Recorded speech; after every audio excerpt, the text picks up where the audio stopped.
I want to play D&D. What do I need to do? Greetings, the Learning DM here. Let's talk about just that. Alright, we are now watching my screen. I think we'll do this through here and that should make sense. And we're going to go slow, we're going to go through it all. This is just how to build a character. Now, to start playing and learning D&D, you need very little.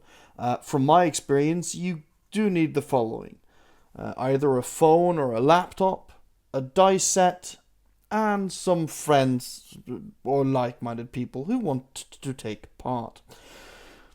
So, let us take a look at the character sheet. Let's create our first character. And we will, for the sake of this video, make a very simple character. But this is, the place where you can start making really massive changes once you kind of know what you're doing and have some experience. So this is the character sheet. We can open it up here so you can see the entire thing. There's 3 pages through them. We're going to go through them, as you need to. Now, I'm not the first one. If you want a more short-term video for this, there is one made by, I don't remember the name. I'll link it down below. A crappy guide to D&D. I don't recall his name. Great video. But anyway, this is where you're just going to fill things out. So we're just going to name this example. We're not going to make anything here necessarily special, right? We're just going to go through all of this as we can. Now I'm just filling in some rough things. So before we even get started with anything, let's roll some dice. Because that is, after all, what D&D is about. Now, I will have to use a dice roller. The D&D dice roller tends to be nice. Now, there are as many ways to roll these type of things as there are players. Each group have their own set of how you want to do this. You have point buy, you have dice rolling. Let's make this very simple, right? Let's say you don't care about making a particularly good character.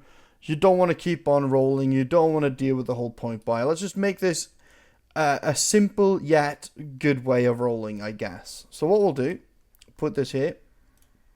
Get the dice roller up here on the right side.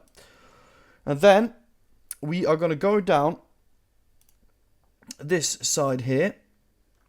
I'm quickly just going to do this just to get rid of that. These are the abilities, or the I guess ability scores is the correct term, that we're going to go out with. We're going to start with strength, dex, con,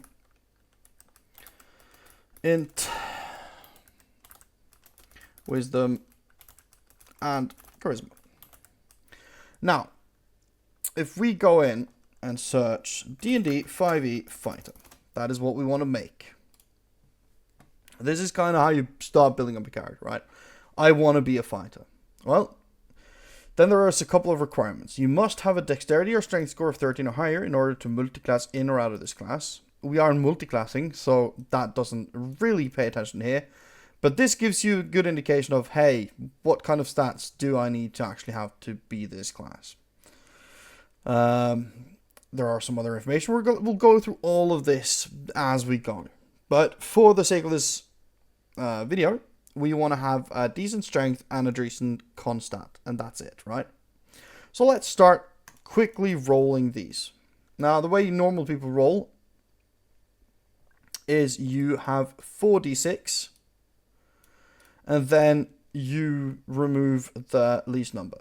Or the smallest number. So right now, I'm going to write them here. And these are just the ones we're going to get. So 17, but we got to remove 2, so that's 15. 19, but we have to remove 3, that's 16. That's still really good. 14, that's less good, but we don't have to remove that much. 13, 18, removing 3, and so forth. This is what you do until you have a full set of numbers as such. Right. Now, depending on what you agree on, some people will just tell you you are rolling this in a line and these are the stats that you then have, which is fine. That's how you get kind of fun character, I guess. So for the sake of this video, we're just going to do that. Again, talk to your DM, decide what's going to be the rules. Some people allow you to do like +2 or -2 +1, so you could like make this 12, for example, and then get this one up to 15 if you wanted to, right? We're not going to do any of that here because it's not really that important to the video. This is something you guys as a group need to just agree on. This is how we're doing it. Cool. Anyway, these are our stats, but we aren't going to write them in. Actually, we could just write them in now. That's fine. Also, a lot of people tend to write the big stats here and the bonuses here. I don't do that. Again, this just comes down to personal taste. I always do this. Okay, I'm just going to do this first. 16, 13, 15, 11, and 16. The way these work, for every 2/10, you get +1 to the bonus. So 14 would be the closest, so it's +2. 16, that is a +3. +1, +2, +1. No, that's actually just a 0 and a +3. These are your main stats. Now, these will be impacted by things. So, as we wrote human, right? Now, human comes with a set of skills, I guess you can say. Every race has their own bonuses and their own drawbacks. So, Player's Handbook, that is the main book. You don't technically need the book. Having the book is absolutely fantastic. But again, if you just have a phone, all of this is out there. You don't need the Player's Handbook. It's nice. It's quite expensive, though if you pick it up secondhand, I guess it isn't that bad. I'll be honest, I just use my phone. Alright, so ability scores, which we just rolled, right? That's this. Your ability scores each increase by 1. So human doesn't have like a strong suit. They're like overall just better, right? So that means that becomes a 16, that becomes a 17, 14, 16, 12, and a 17. Now, when we have to then redo this, 16, 17, 14, 16, 12, and 17. Now these bonuses don't make sense anymore. This is 6 over. 6 divided by 2 is 3. That is the same. 2, 3, 1. Hold it +1 just so it doesn't get annoying. Cool. Anything else we really care about? Age. Let's just, for the sake of the argument, let's call this guy... age is over here. That's page 2. Age. He is 40 years old. He's a tall guy, 6 feet. Black eyes. He is brown skinned. Let's make him 225 pounds. He's strong and fat, and he has blonde hair. Why not? That's a weird combination, but we'll go with it, right? It doesn't matter. So they live less than 100 years. This is just general information. Humans tend to have no particular alignment. It's, pick whatever you want. Base speed is 30. That is useful information on our actual thing here. There's one called speed. So that's 30. That's how quick you move. In short, this page 2 is more or less just something that you can keep track of. Something that's character related. Doesn't really pay into the whole combat or rolling aspect. That's more page 1.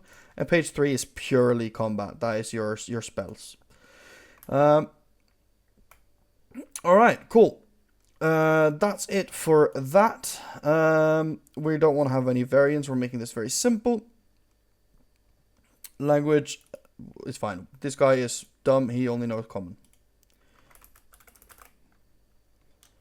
Okay, cool. That's that. Now we have to go back to Fidus. So this is it. Like this is your human. At this point, you have made no decisions. This character can be used for a fighter, it can be used for a mage, it can be used for anything. That is your decision right now. Now, before we go into the fighter itself, we have a couple more things. So, we have alignment. I don't play without alignment, but alignment is basically how do you want your character to act? Should he be chaotic? Should he be there's something like true neutral where you kind of don't care the other way, or you don't really have an opinion on things. There's chaotic good, meaning that your ways of getting to the good resolution can be very like in the gray area, or it could be lawful good where you don't break any laws to achieve it. Alignment is, I think it's an outdated way of thinking. So for this, we'll put true neutral because I don't think it matters. When it comes to your characters, in my opinion, it's more important how you play your character. It should be consistent. So if your character is the murder hobo XD, I don't care what's going on with the world, I'm just gonna do what I want, that's fine. But then he can't all of a sudden be that lawful goody two shoes. That just doesn't track. And the same the other way around. If you have someone that follows the law, who never breaks the law, who's the epitome of good, he can't just all of a sudden, kill someone because it's funny. That doesn't make sense for the character. Now, there could be character development that throughout a campaign you shift from one side to the other side of the spectre, or you get slightly more into the grey zone. That's role playing. That's character building. That's fine, but it should be consistent. Anyway, I digress. Background is actually a thing. So if we go to 5e backgrounds, there are so many. Now, all of them do stuff, right? They give you things, whatever. Let's say I was a failed merchant. Oh, that's my phone. I can't do that here, but again, because it's the internet, if you do failed merchant, 5e, here we go. We got that on the wiki dot. So, you're a long line of merchants. Your venture ended poorly. Cool. But we do get some stuff. Skill proficiencies, investigation, persuasion. We are going to tick those. These little boxes here. So what did it say? It said investigation and persuasion. Investigation. That's that one. And persuasion. We'll get back to that soon. Anything else? Languages, any of your choice. Again, talk with your DM. It should make sense. Let's say this fighter. Let's call him Paul, just so we have a name for him. Paul was trading with the dwarfs. That was one part of his backstory. He was a merchant between the human village and the dwarven settlement. Right. For example, dwarven. That makes sense. Anything else we need to worry about? Tool proficiency, one type of artisan's tool. That's fine. Equipment, merchant scale. Let's set a fine clothes. Let's say, for the sake of ease, again, this is up to your DM. You have 10 gold. And quickly you could say, oh, that's just a picture. Okay, we can just put fine clothes then. Anyway. This is more or less the character built. And now we need to decide what's he going to be. And we kind of landed on fighter, right? Normally you can see on your stats. So this is a bad wisdom. You don't want him to be a class necessarily regarded that uses wisdom. But this guy is fairly straightforward. You could use this guy to like a ranger, a rogue, charisma could be a bard. Like there's there's quite a bit of stuff you could do with this set of skills, right? We got really lucky. It actually rolled pretty well. Regardless, we are going to be doing fight. So, we have fight to level 1. We have a proficiency bonus of 2. And that's that little box here. We'll mark that. We have 0 inspirations as of now. And then we have fighting styles and second win.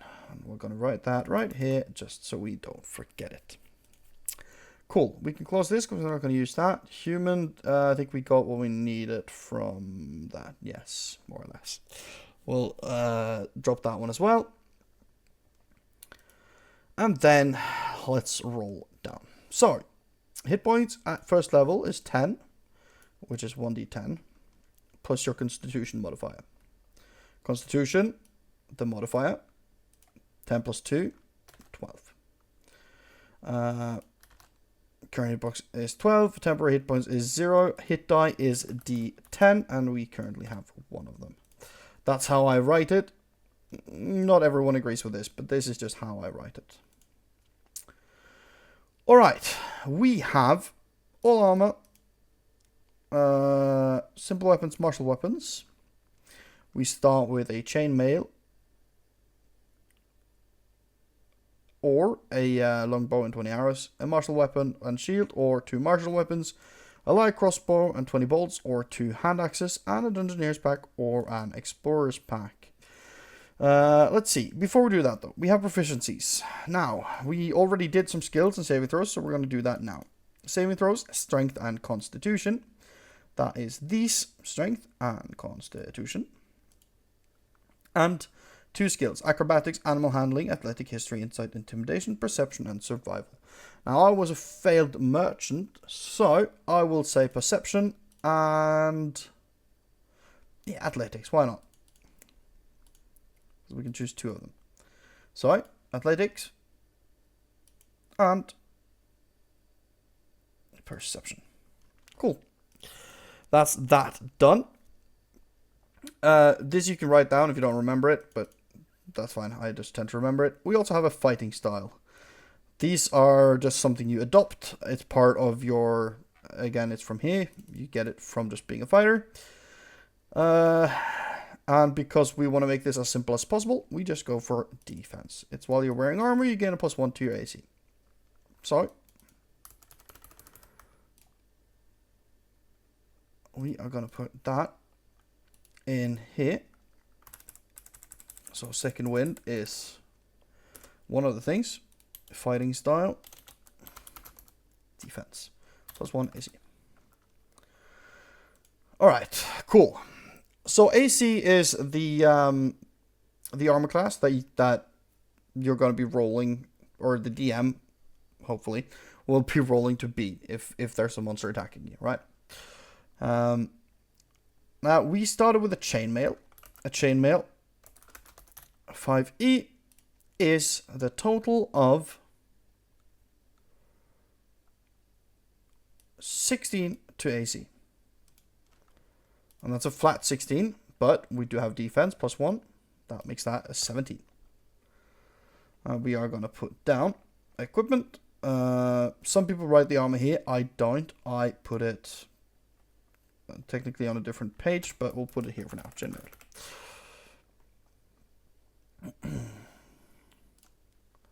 Cool.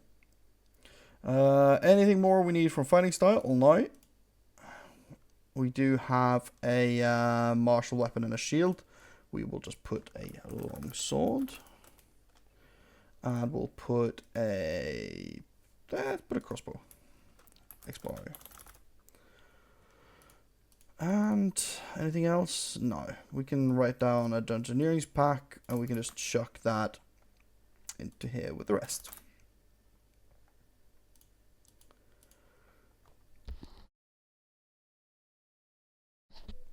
Excuse me, I did have to sneeze. I'm very sorry. Now, at this point, we need to start filling out all of these. This is kind of as easy as you think it is. On the side here, it tells you which skill is related. Now, For acrobatics, for example, that's the dex. So +3, 3. Animal handling, wisdom, 1. Int, 3. Athletics is strength +3, and it's tagged as we are proficient at athletics. If that is the case, you add on this modifier. Onwards, 3, 3, 1, 3, 5 because of proficiency.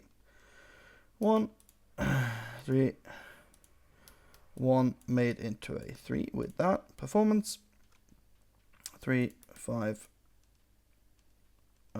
3, and 1.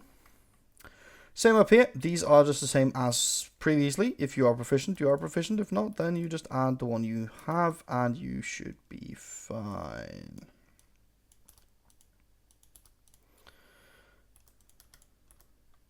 Cool.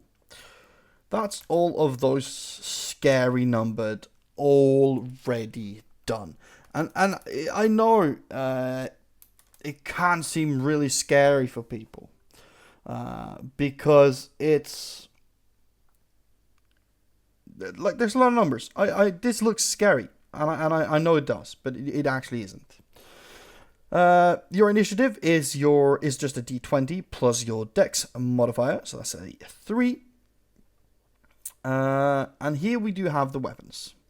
Attack bonuses. As long as you're proficient in them, you add the proficiency bonus as well as your modifier. We're going to be using strength. So a longsword attack bonus, 3 strength plus 2 proficiency equals 5. That is the bonus. Crossbow is going to use dex, but it's going to be the same.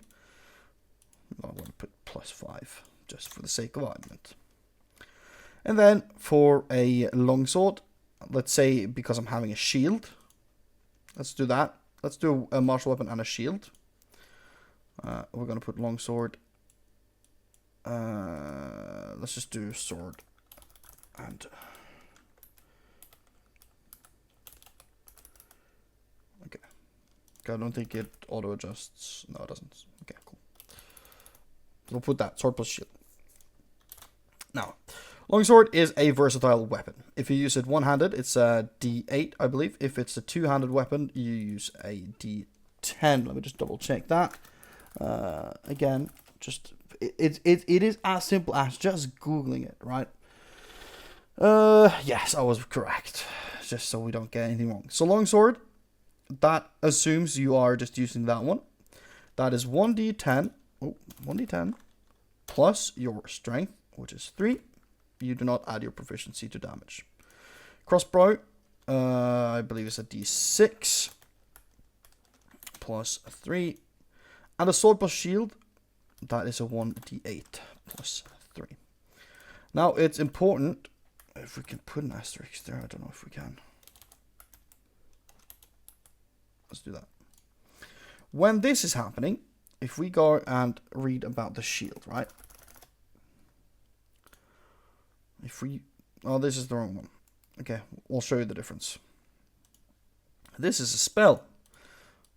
If you're reading this, that's wrong. This is the armor. Shield. A shield is made of wood. Armor class by 2. You can benefit from only one shield at a time. So that is cool.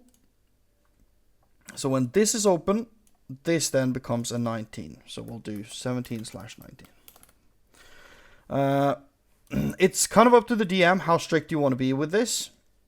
Normally, when we play, we just, you know, I will say by default, my character will always have the sword and shield. Unless I specifically say I don't. Or the other way around. My character always have it two-handed. Unless I specify that I'm taking out the shield. That's just the kind of easy way to kind of get around all of that. And that is that done. I also wrote 10 GP here. You have this part where you can like write gold, silver, coin, platinum. Is that emerald? I don't know. I never use these because you're gonna you're going to use and spend gold that if you use this, you will just end up not being able to see what's written here. But this is where you can write that if you want. Equipment, this is where you can also write this. So, probably this. Instead of having it as your treasure, you can have that here. Now, there's no way to like... There's no correct way to do this. Some people might argue there is. All of this, the first, the second, and the third page, is just to help you remember. You don't need any of this. This is just to help you remember. Personality traits, ideal bonds, and flaws. As you saw when we did... what did we do? We did failed merchant, right? This is made very simple, so that if you don't want to think of a backstory, what you can do is roll. So, right, you roll a d8. The customer is always right would be your personality trait, right? Failed merchant, ideals, wealth. With enough coin, I can buy comfort. Nothing will stand between me and my money. And it also gives like, hey, you might want to be evil if you put this ideal and stuff. I don't like to necessarily fill these out at the start. Sometimes I do, sometimes I don't. So if my character has bonds already formed in my backstory, let's say Paul met Phil, the dwarf. Then you might put Phil, dwarven miner, for example, right? This is like, hey, I'm well established with Phil. Our characters are linked in our backstory. That could be useful.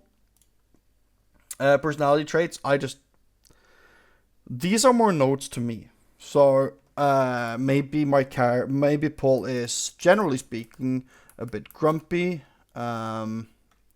easily resentful. Maybe he's greedy.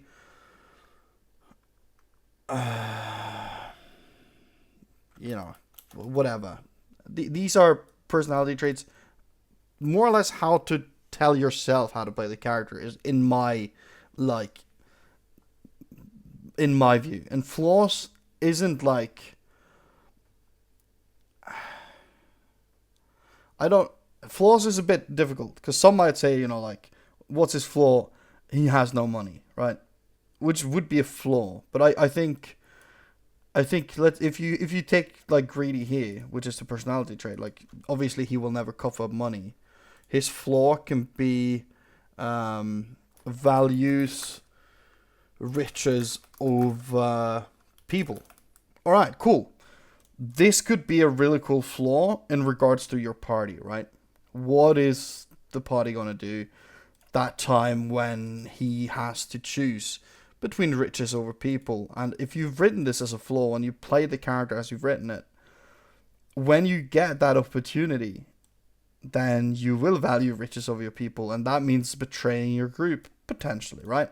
These are all decisions you make down the road, but flaws and stuff, it's just how you write your character. I think flaws is more of a long-term thing and may impact your game, but be careful.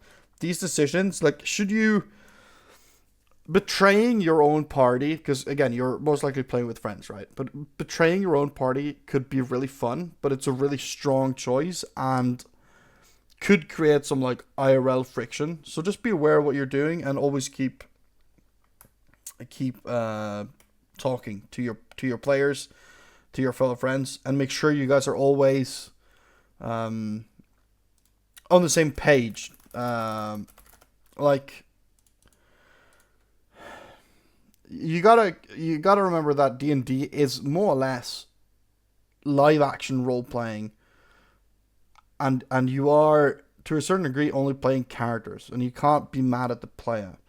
But that is also a fine, line to thread. So just keep all that in mind.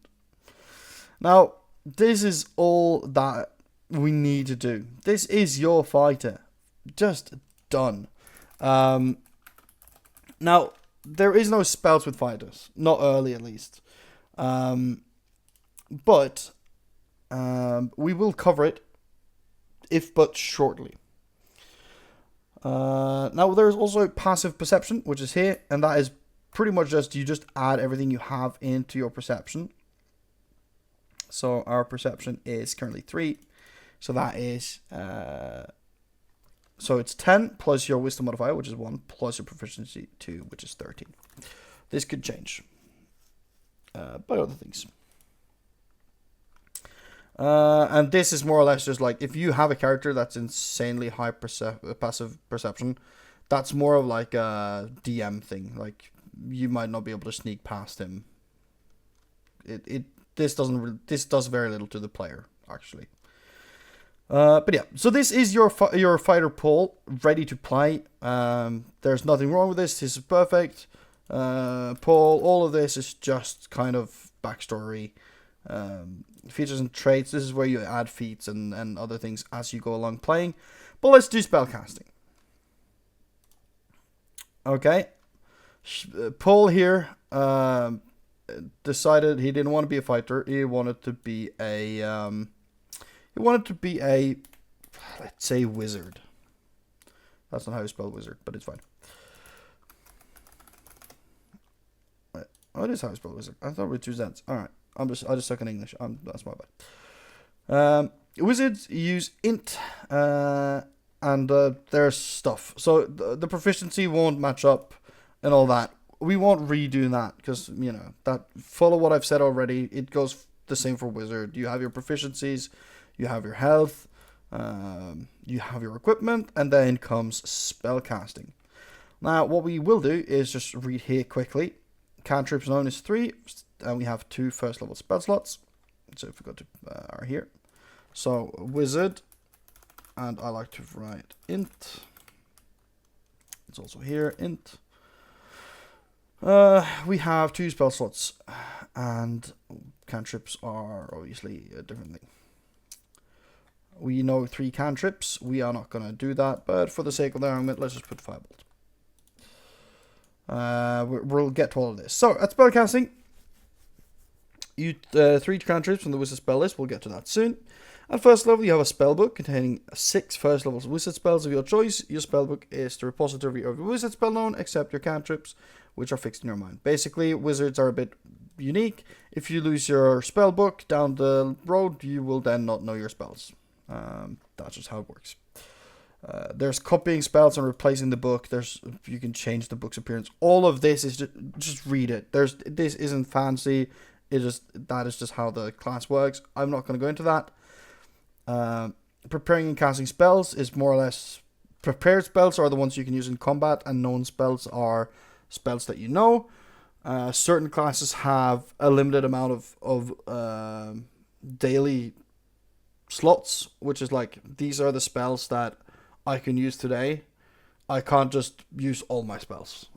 Preparing your spells, normally you do it the night before, and you prepare your list. Those are the ones you have access to that day, and then you can change them the next day for some classes. Anyway, what we need to finish up the character sheet is your spell save DC. So it's 8 plus your proficiency bonus plus your intelligence modifier. So it's 8 plus 2, which is 10, and plus int, which is 13. That gives us a spell save DC of 13. Spell attack modifier is your proficiency bonus plus your int modifier. 2 plus 3 equals 5. And then comes the fun part of looking at spells. Now, we're not going to be looking at a lot of spells, but this is where you put them. Cantrips, first level, second level, all the way up to 9th level. Cantrips, I put 1. Friends of Frostbite would be 2 others. Friends, Frostbite. Like such. And then we would need 6 spells. We're not going to pick all of them, but there are certain things you need to keep in mind. Casting time. Absorb element is a reaction and can be used in reaction or as a reaction in combat. Casting time of 1 action is 1 action in combat, and 1 bonus action is 1 bonus action. Most of them are actions or reactions. Verbal, semantics, and material based. All of these are components. When we play, we don't normally care about materials outside of like gems for resurrection.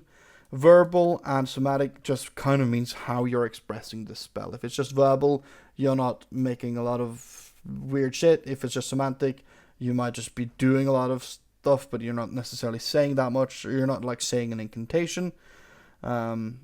That's what that means. And as said, you want 6 spells as a wizard. You just go down this list. I want Earth Tremor. I want Featherfall.